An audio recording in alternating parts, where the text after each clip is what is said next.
Salut les amis, salut. Ok, salut les amis, salut, je vous crois tous en forme chez vous et que tout se passe pour le mieux. Moi c'est Faden et bienvenue chez vous, bienvenue sur Mr. Fader TV. Comme d'habitude, aujourd'hui nous allons essayer un peu de parler de la développerie 2025 vu que nous sommes de plus en plus proches, nous nous approchons de plus en plus de la date fatidique, la date de publication des résultats de la développerie 2025. Alors, une fois que vous êtes là, s'il vous plaît, rassurez-vous de nous lâcher votre magnifique pouce bleu et de partager le lien du direct avec le vôtre, sans oublier comme ça de nous lâcher votre magnifique pouce bleu. Et si vous avez une préoccupation, laissez-nous ça en commentaire. On va prendre le temps d'y répondre pendant que nous sommes là en direct en votre compagnie. Donc, bienvenue à vous tous. Prenez votre place et sentez-vous chez vous. Donc ici, c'est la famille. Abonnez-vous, activez la cloche pour ne plus rien manquer de nos futures publications. Voilà, comme vous le savez, c'est depuis le 4 octobre, voilà, 4 octobre de l'année 2023 qu'a été lancée l'édition 2025 de la développerie et ça a pris fin au 7 novembre de la même année, donc le 7 novembre 2023. Dans l'entretemps, après la clôture, nous attendons donc comme ça la publication des résultats qui est prévue le 5 avril 2024, donc dans pratiquement 2 mois. Ce serait la publication des résultats. Alors, c'est très important de savoir quelques petites réalités avant de s'élancer parce que il y a beaucoup de ceux qui ont pris part plus d'une fois. Chaque fois qu'il y a une nouvelle édition, ils tentent leur chance, mais malheureusement, la chance ne leur sourit pas. Et il se peut que cette année soit la vôtre. Et il y a d'autres personnes qui y ont pris part pour la toute première fois. Aussitôt, ils ont été aussi sélectionnés. Ça arrive. Donc, ça dépend de la chance de quelqu'un. Il n'y a pas de formule, il n'y a pas de que sais-je encore pour essayer un peu de garantir au maximum de vos chances d'être sélectionné. La seule formule qui compte, c'est la qualité de votre photo. C'est comme ça, avant le lancement de l'édition en cours de la développerie, donc l'édition 2025, je vais dire, je vous avais exhorté comme ça à pouvoir miser gros sur votre photo. Donc la qualité de votre photo est un élément très déterminant du succès. Et à défaut d'avoir fourni une photo de qualité, ça peut comme ça compromettre vos chances d'être sélectionné, parce qu'on ne sélectionne pas par rapport à votre niveau d'éducation, on ne sélectionne pas parce que vous êtes marié, ou parce que vous avez des membres des familles, ou parce que vous avez été déclaré par quelqu'un d'autre, donc votre conjoint de mariage, etc. On sélectionne que par rapport à votre carte photo. Donc après, il va s'en suivre certains examens, je vais dire ici au cours du processus consulaire. Donc lorsque vous allez remplir le formulaire BS 260 pour demander votre visa et jusqu'à aller à l'interview, et c'est là maintenant que l'officier consulaire va passer tout en revue si vous avez répondu aux critères d'éligibilité tels que ils ont été comme ça communiqués en amont. Mais ce qui compte le plus, c'est la qualité de votre photo. J'espère que vous avez misé sur votre photo et j'ose croire que les choses vont très bien se passer pour vous. Donc, au passage, je vous souhaite comme ça très bonne chance dans l'entretemps. Alors, après que vous avez pris part à la développerie, il y a eu un document qui vous a été accordé juste à la fin, après avoir soumis votre requête. On vous donne une page de confirmation. Donc, tous, vous avez votre page de confirmation, gardez-la jalousement parce que celle-ci contient votre numéro de confirmation que vous allez utiliser pour vérifier si vous avez été sélectionné ou non à la date du 4 mai prochain. Alors, je sais qu'il y a beaucoup d'entre vous à qui on n'avait pas remis ces documents-là parce qu'ils ont pris part, ils ont participé à la développerie dans un cybercafé où ils ont demandé à quelqu'un trop loin d'eux pour les aider à le faire, etc. Donc, c'est le moment pour vous de pouvoir entrer en contact avec les derniers, donc les gens qui vous ont aidé à le faire. Et au cas où ils auraient à leur tour perdu cela, ce n'est pas si grave que ça. Donc, c'est très courant que de trouver des gens qui ayant pris part à la développerie et qui ont par la suite perdu leur page de confirmation. Donc, c'est un numéro qui peut être récupéré, mais pour ce faire, vous aurez besoin de votre adresse email, l'adresse email qui a été comme ça utilisée au moment de la participation à la développerie. Et on va vous demander votre nom, l'année de naissance et l'adresse email qui a été comme ça utilisée lors de l'inscription à la développerie. Et c'est comme ça que vous allez être en mesure de récupérer votre numéro de confirmation. Sans ce numéro-là, vous n'allez pas prendre connaissance de votre sort à la publication des résultats. Alors, une fois que l'on a publié les résultats, il y a certains préalables. Ok, il y a certains préalables. On va vous attribuer comme ça un numéro des dossiers qu'on appelle ici les case number. Ok. Comme vous le savez, on prévoit jusqu'à 55 000 visas chaque année, mais on sélectionne jusqu'à 100 quelques candidats. C'est tout à fait logique parce que c'est pas tous les sélectionnés qui vont finir par obtenir leur visa par la suite. Mais on veut assez que l'on atteigne un maximum de 55 000 visas accordés. Et pour ce faire, on arrive comme ça à sélectionner un très grand nombre parce qu'on sait que au fur et à mesure que l'on va avancer, il y a beaucoup qui vont tomber parce que justement, ils ne se sont pas conformés aux conditions d'éligibilité, aux critères d'éligibilité. Ils peuvent avoir trompé, ils peuvent avoir raconté des histoires fausses sur leur existence que l'officier consulaire peut déceler. Ils peuvent avoir raconté des choses du genre qu'ils sont mariés alors qu'ils ne l'étaient pas. Des choses comme ça peut vous rattraper les moments venus, ce qui fait que vous pouvez avoir un bon numéro de dossier, un bon case number, mais malheureusement, vous finissez par ne pas avoir votre visa parce que justement, votre dossier a été biaisé à un certain niveau, parce que vous avez fourni des fausses informations et ces gens-là, ils ne supportent pas des fausses informations. Donc, c'est comme ça qu'on vous exhorte au moment de la participation de raconter votre situation comme telle au moment de la participation. N'inventez rien, respectez à la loupe les critères d'éligibilité. Si vous avez un bac, au moins, vous pouvez prendre part à la dévéloterie à défaut d'avoir le bac.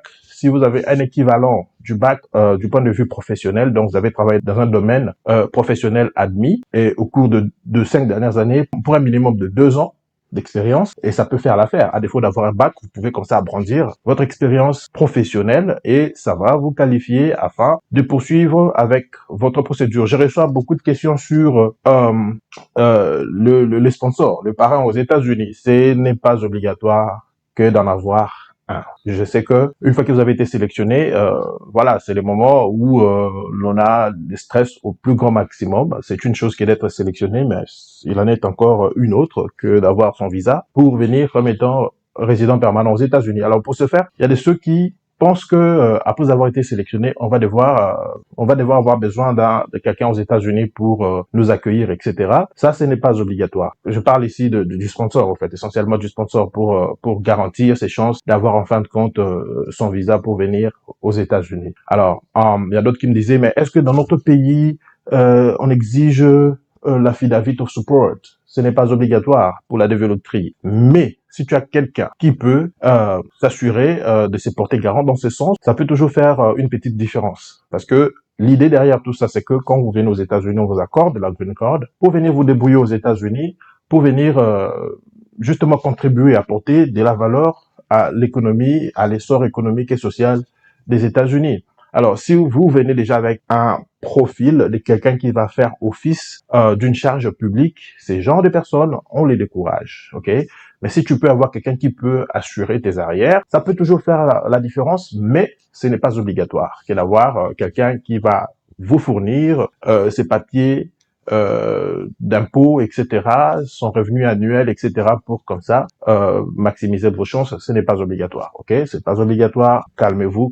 Mais il est très important que d'avoir une adresse des chutes aux États-Unis. Alors, pour avoir une adresse des chutes aux États-Unis, ça veut dire, ça peut être des connaissances directes, donc des personnes que vous connaissez physiquement. Ça peut être vos frères, ça peut être des amis ou des frères à vos amis, ça peut être vos membres de famille, etc. Mais, quelque part aussi, c'est pas tout le monde qui a un membre de famille ou une connaissance aux États-Unis. Alors, comment est-ce que ces personnes-là vont s'y prendre? Il y a beaucoup de gens qui se proposent sur les réseaux, sur Facebook, sur TikTok, sur Instagram, qui se proposent pour vous accorder leurs informations et même vous aider à financer votre procédure. Et une fois que vous allez arriver aux États-Unis, vous allez leur rembourser une somme d'argent. Ça va dépendre de comment est-ce que vous allez vous convenir, les deux parties bien entendu, etc. Ça intéresse ceux qui n'ont pas de membres de famille aux États-Unis. Alors j'ai reçu tellement beaucoup de requêtes au cours des dernières années ici, jusqu'au point où je suis arrivé à trouver un monsieur avec qui on s'est accordé. Il a dit, OK, ben écoute mec, tu peux justement passer la nouvelle, passer le message à tes abonnés, ceux qui seront sélectionnés et qui n'ont pas de membres de famille, ou soit ils ont des membres de famille aux États-Unis, mais ils n'ont pas de moyens nécessaires pour pouvoir financer leur procédure. On peut les aider à le faire, mais il a eu à donner un quota, donc un nombre très limité. Une fois que vous êtes sélectionné, n'hésitez pas à entrer en contact avec nous. Nous allons faire de notre mieux afin de vous mettre en contact avec la personne qui a accepté de financer vos démarches jusqu'à venir aux États-Unis. Il y a bien sûr des conditions. Ok, il a dit il peut le faire maximum 2 personnes par ménage. Si vous êtes un couple, que vous avez des enfants, etc., il peut financer que jusqu'à 2 personnes. Et une fois que vous allez arriver aux États-Unis, il va vous aider à vous intégrer. Quand je parle d'intégration, je vois le fait de vous apprendre à conduire jusqu'à passer votre test de permis, pour avoir votre permis de conduire. Vous trouver un emploi, ce qui va vous permettre justement de gagner quelque chose afin de commencer à lui payer son argent. Et une fois que vous allez vous stabiliser, vous allez épargner au même moment. Et comme ça, vous pouvez faire venir les restants des membres de votre famille au cas où vous allez vous constituer une famille nombreuse, ça veut dire plus de 2 personnes. Alors, il encourage le célibataire, mais pour éviter la discrimination, il a dit il peut le faire pour un maximum de 2 personnes dans un foyer. C'est qu'il y a une très bonne nouvelle, parce que je sais que beaucoup peinent à trouver des gens qui vont les aider, à les accueillir. Aux États-Unis, ils n'ont pas d'adresse de chute parce que tu dois remplir le formulaire de demande de visa une fois que tu as été sélectionné. Donc, tu dois passer à l'étape de remplissage du formulaire de demande de visa qu'on appelle ici le formulaire DS 260. Pour les remplir, tu dois avoir besoin d'une adresse physique aux États-Unis où tu vas indiquer où tu vas résider, où tu vas indiquer où tu vas recevoir les différentes correspondances de la part de services d'immigration. Parce que tu arrives aux États-Unis, on va t'envoyer ta green card, il faut une adresse pour que le service de poste arrive à t'acheminer ta carte de résidence. Et il faudra également cette même adresse-là pour que l'on puisse te faire parvenir ton numéro de sécurité sociale, sans lequel tu ne peux pas travailler aux États-Unis, sans lequel tu ne peux pas avoir accès à un grand nombre de services aux États-Unis. Donc voilà en gros ce que j'avais prévu pour vous en guise d'introduction à notre live de ces jours. Notez, vous avez besoin de votre numéro de sécurité sociale, plutôt de votre numéro de confirmation, et les résultats seront rendus publics le 4 mai 2024 prochain. Alors, à partir de cette date-là, vous allez avoir jusqu'au 30 septembre 2025 pour finaliser tous les processus. Dépasser cette date-là, on va plus vous accorder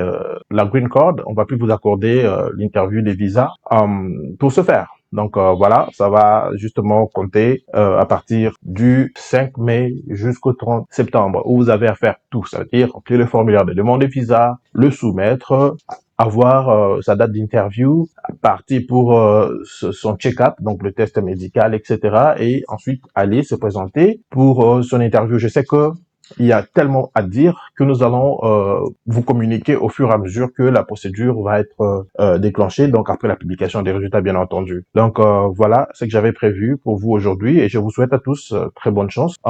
Je crois que il y aura beaucoup de sélectionnés, un peu comme ce qui était le cas l'année passée. Une fois que vous avez été sélectionné, rassurez-vous de démarrer la procédure aussitôt, parce que le plus vous allez mettre du temps à le faire, le plus vous augmentez également vos chances de voir votre opportunité s'envoler, ok? Parce que on sélectionne énormément de personnes qu'il n'y a des visas disponibles.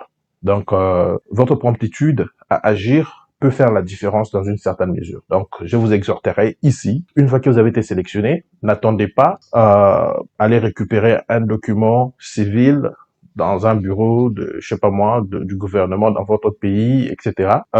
Démarrez aussitôt la procédure. Démarrez la procédure, même si vous n'avez pas de passeport, vous pouvez commencer. Okay? Vous pouvez commencer et vous allez ensuite lancer la procédure pour pouvoir vous procurer d'un passeport, parce que je sais que c'est déjà pas tout le monde qui a un passeport et une fois que vous avez été sélectionné, vous avez besoin du numéro du passeport pour continuer avec votre procédure. Alors, si vous l'avez pas, démarrez quand même. Démarrez quand même, faites votre demande parce que vous pouvez rappeler votre formulaire de demande de visa, le DS 260, afin d'y porter quelconque modification. Vous pouvez le faire au fil des temps. Donc le plus important, c'est d'amorcer la procédure et soumettre votre fiche de demande. Et après que vous allez obtenir votre passeport, vous pouvez comme ça rappeler votre fiche de demande de visa pour y inclure votre numéro de passeport. Alors, il y a d'autres personnes qui ont le passeport, mais qui tendent à expiration. Et parce que, comme vous le savez, les États-Unis vous accordent le visa que si vous avez un passeport valide de plus de 6 mois. Parce que généralement, le visa américain, quand vous arrivez aux États-Unis, vous avez jusqu'à 6 mois. C'est vrai que là, vous allez venir comme étant résident permanent, non pas comme étant visiteur, mais la condition reste la même. Il faut avoir un passeport qui soit valide d'au moins 6 mois avant que l'on puisse apposer les visas sur votre passeport. Donc, même si votre passeport va expirer le lendemain, renseignez-le quand même. Renseignez-le quand même et soumettez, ok? Même si au fil du temps, après que vous avez soumis votre dossier, le passeport expiré, ça peut se corriger très facilement. Vous n'avez même pas à porter correctif dans le formulaire des S260 lui-même. Vous pouvez porter cette correction-là une fois que vous allez arriver à l'interview, les jours de l'interview devant l'officier consulaire. Donc là, vous allez être obligé d'avoir une copie du passeport expiré et la nouvelle copie de votre nouveau passeport. Donc voilà, comme je le disais tantôt, il y aura tellement de trucs à dire que nous allons justement développer au fur et à mesure que la procédure va officiellement être démarrée. Ça veut dire après que les résultats seront rendus publics. C'est là que nous viendrons par rapport à des questions spécifiques de la réalité de la dévéloterie que nous allons aborder des thèmes tout autant spécifiques. Donc voilà, en gros, ce que j'avais prévu pour vous aujourd'hui.